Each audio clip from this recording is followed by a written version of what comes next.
C'est le centre de ressources. Bon, on va dire que le bar de choix et la boîte. Mais... C'est pas ma faute, hein, je vois pas rigoler. Ouais. C'est pas ta faute. J'essaye de décorer un peu, mais... On a reçu en 2017 380, mais cette année on a reçu 410, donc un peu plus. Donc bien sûr, c'est à l'année, vous allez vous dire c'est peu, mais parfois c'est les mêmes personnes qui reviennent pour d'autres problématiques, etc. Donc, tant qu'on aide, c'est pas le nombre qui compte. Exactement. Parfois on a réellement des difficultés à aider, etc. C'est très très délicat, etc., etc. Alors, comment elle s'est créée? En fait, bien sûr, avec l'explosion de la Révolution en 2011, là, toutes les associations ont eu le droit d'avoir, donc les étudiants ont eu le droit d'avoir des associations en Tunisie. Ce qui s'est passé, c'est qu'il y a eu une explosion d'associations en Tunisie. Donc en 2012, ils se sont dit, donc France Terre d'Asile, là-bas en France, ils ont commencé à voir qu'effectivement, il y a beaucoup de migrants qui viennent en Tunisie. Surtout avec l'explosion après la révolution libyenne, donc l'explosion de l'arrivage des Libyens en Tunisie, avec le camp de Choucha, etc. Donc ils se sont dit, parce que France Terre d'Asile, elle travaille sur l'asile, sur les droits, etc. C'est un peu plus sensible là-bas parce qu'ils travaillent avec aussi le gouvernement aussi. Ici, on est une petite association, là-bas, c'est énorme, très grand, oui. Ils ont genre plus qu'une centaine d'employés. On essaie d'employés. En France? Oui. Oui, parce que c'est dans toute la Exactement, France. toute la Donc, France. le siège il est à Paris et après ils travaillent dans les centres, dans les centres d'accueil. Et du coup, il y a beaucoup de... Oui. Une centaine. Oui. Absolument. Franchement, une centaine, c'est peu. Donc après, donc ils ont mis Terre d'Asile Tunisie, ici en Tunisie, en 2012, en croyant qu'ils allaient juste faire un renforcement de capacité de la société civile en Tunisie sur le thème de la migration. Et l'un des personnes qui a mis en place effectivement Terre d'Asile, c'était Blamassi. Blamassi qui est donc le coordinateur d'accompagnement des associations maintenant jusqu'à aujourd'hui. Donc il a mis en place donc, Terre d'Asile avec d'autres personnes. Et petit à petit, ils ont commencé à recevoir des personnes, des bénéficiaires, des demandeurs d'aide. En 2014, ils se sont dit, on devrait avoir une permanence. Parce que les demandes, ils ont commencé à affluer énormément, genre des problèmes juridiques, des problèmes sociaux, etc., etc. Et là, donc, c'est créé aussi la permanence et entre-temps le plaidoyer, la sensibilisation, etc. Donc, se sont mis en place petit à petit.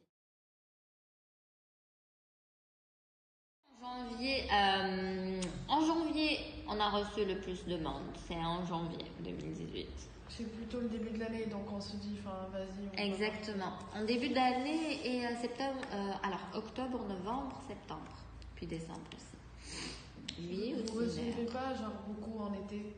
Juillet, on a reçu énormément. On a reçu peut-être, bon, c'est pas énormément, c'est 33 personnes. Mais c'est assez quand même. Oui, c'est assez. Mais les pics, c'est pas en été d'habitude, les pics? Bah non, l'été ça descend parce qu'il fait très très chaud. Mais c'est très bizarre hein, parce qu'en fait tout le monde va vers la plage et tout. Bon, ils vont pas, les pauvres vont vers la plage.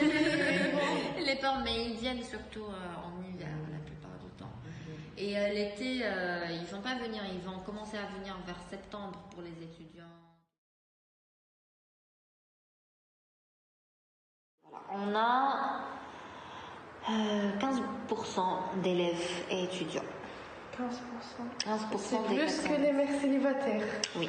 Bien sûr, parce que les étudiants, pour nous, ils sont vulnérables de base. Vous vous rappelez, c'est ce que j'ai dit. L'étudiant, il est vulnérable de base. Quand il migre vers un autre pays, il est vulnérable de base. Oui, même en Europe, partout, l'étudiant, il est vulnérable de base.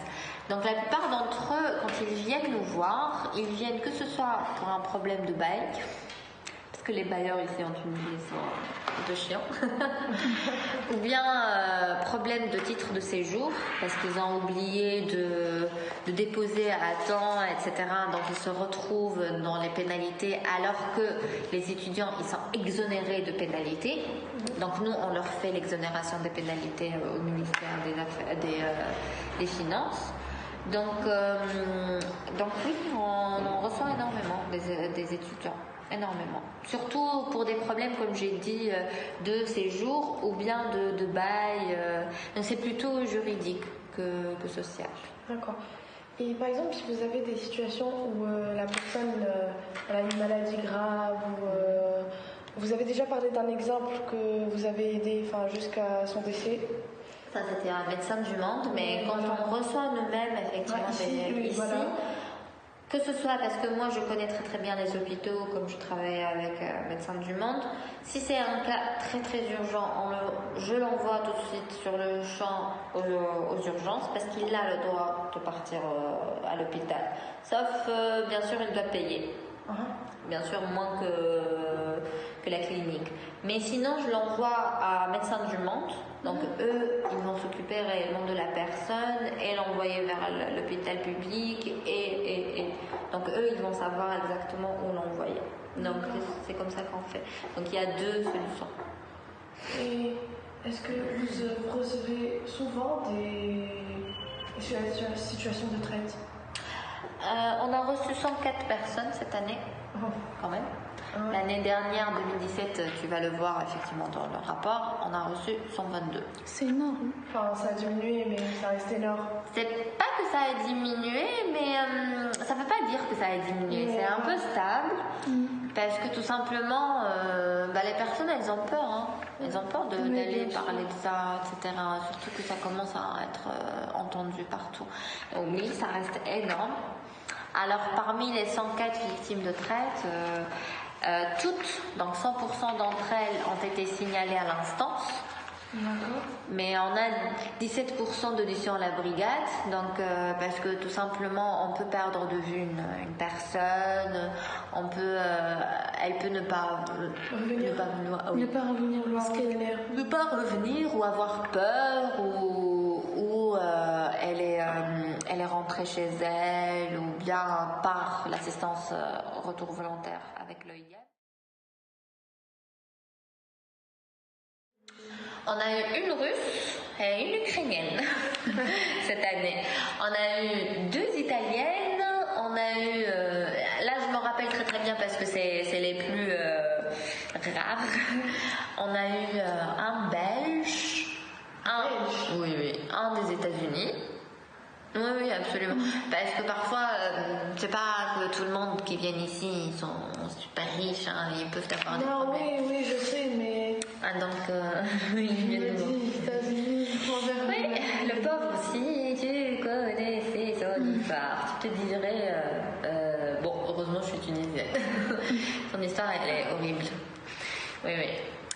Bref, il y a, je crois, une Française, une Française. Oui, il y en a des Français. Oui, mais ils ne se font pas voir tellement parce que ces personnes-là, si elles sont des femmes, alors la Russe, elle est maltraitée par son mari tunisien. La Française, elle est maltraitée par son mari tunisien. Les 2 Italiennes sont maltraitées par leur mari. Oui, exactement. Bon, l'une d'entre elles, son mari est parti en Syrie, donc... Bref. Donc, vous voyez... il y a maltraitance envers les femmes, en fait. C'est plutôt ça, les filles qui arrivent, non ? Exactement. Celles qui viennent de l'Europe, entre guillemets. Les femmes qui viennent de l'Europe, la plupart d'entre elles, c'est des femmes victimes de violences.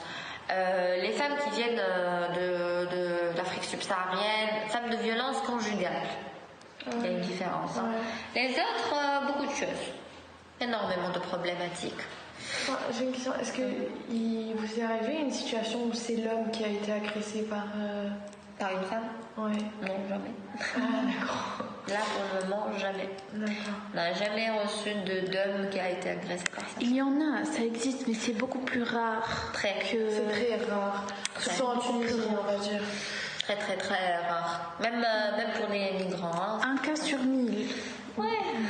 Mais les femmes, bien combien? Tous les jours, on voit que c'est 63%, je pense. Et là, 53%, oui. Ouais. 53%, c'est plus que la moitié. C'est choquant. Oui, oui, absolument. Ouais. Et déjà 46%, je pense, c'est des violences Physique, morale plus. Vous avez en fait, je vous ai donné les petits dans. Les gens vont se dire ça sert à rien, etc. Ben, on laisse tomber et on laisse le pays crever, c'est tout. Mais si on a toujours un coin de positivité, c'est que ça va avancer. Ça va avancer. Ça avance pas à pas, mais sûrement.